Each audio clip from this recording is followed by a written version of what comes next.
Yes, na mpenzi mtazamaji wa chetu hii ya YouTube ya 5 Media, usisahau kusubscribe, kulike pamoja na kucomment ili uweze kupata notification pamoja na update mbalimbali ambazo zinaendelea kwenye mitandao mbalimbali ya kijamii. Na story kubwa leo ni kuhusiana na tetesi za usajili kwa msimu wa mwaka 2025-2026 ambapo klabu ya Wekundu wa Msimbazi Simba wanaendelea na usajili wao wa awamu ya pili kwa usajili wa wachezaji wanaotoka na wachezaji wanaondoka.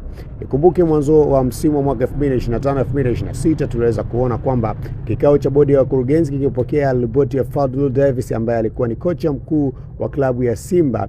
Aliweza kuwahusisha mashine zaidi ya 6 ambazo zilitarajiwa kuweza kujiunga na Wekundu wa Msimbazi Simba, na wachezaji baadhi ambao mkataba wao ulikuwa unaelekea kuisha. Aishi Manula, mlinda mlango wa zamani, alikuwa anatazamiwa pia kujiunga na Msimbazi. Shomari Kapombe ambaye mkataba wake wa mwisho haujulikani, yeye alikuwa ataendelea, ambaye Shabalala tulimweza kuona kwamba aliondoka ndani ya kikosi cha wananchi Dar es Salaam Young Africans ambao hao ni mahasimu wakubwa wa klabu ya soka ya Simba Sports Club.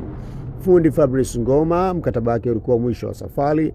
Wachezaji wengine ambao walikuwa wanahusishwa kuongezewa mikataba yao mipya ni Ismail Kante, kiungo fundi kutoka CA na wengine baadhi. Sasa kumekuwa na maswali mengine ambayo yanaendelea kwenye usajili huo mwaka 2025-2026 katika awamu ya pili, ambapo mashabiki na wapenzi wa klabu ya soka ya Simba Sports Club wamekuwa na maoni mseto kuhusiana na namna ambavyo kikosi chao cha Simba kimekuwa kikicheza. Sasa wakati pazia likiwa linakaribia kufunguliwa, macho ya vilabu vikubwa barani Afrika tayari yameelekezwa kwenye dirisha la usajili, ikiwa ni wakati wa kusaka vipaji vipya kwa ajili ya kumalizia duru ya pili. Kwa upande wa klabu ya Simba maarufu kama Wekundu wa Msimbazi Simba, ambao wao wanapatikana katika mitaa ya Kariakoo, maeneo ya Msimbazi, inabidi kuwa miongoni mwa timu zinazoonyesha dhamira kubwa mabadiliko katika hatua hii ya pili baada ya kufanya usajili mkubwa uliowezesha kutinga hatua ya nusu finali ya kombe la shirikisho barani Afrika CAF mwaka 2024-2025 na kuweza kufika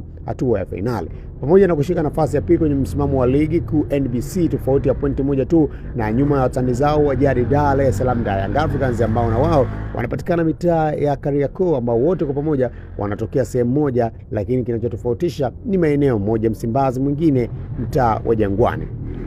Huku msimu huu ukiwa umesalia na mechi chache kabla ya kufika tamati, tayari tetesi za usajili zimeanza kufika rasmi kwa Wekundu wa Msimbazi. Mabosi wameshaanza mipango ya ndani kwa undani kuhakikisha wanajenga kikosi imara kitakachotoa ligi kuu ya Tanzania bara pamoja na kufanya vizuri kimataifa msimu ujao. Na katika makala hii tutaangazia kwa kina majina ya wachezaji wanaotajwa kuwa rada za mabadiliko ndani ya klabu ya soka ya Simba. Sasa wakati Fadlu kabla hajaondoka aliweza kusema kwamba anahitaji Jason Ahoua aongezwe mkataba. Beki wa kati anahitaji beki wa kati mwenye uwezo wa kukaba kwa akili na nguvu. Kiungo mkabaji alisema kwamba anahitaji kiungo mkabaji mwenye ubora kama wa kushindana na Yusuf Kagoma. Sasa kiungo mshambuliaji namba 10 mwenye ubora kushindana na Ahoua, na winga kulia mwenye makali ya kushindana na Joshua Mutale.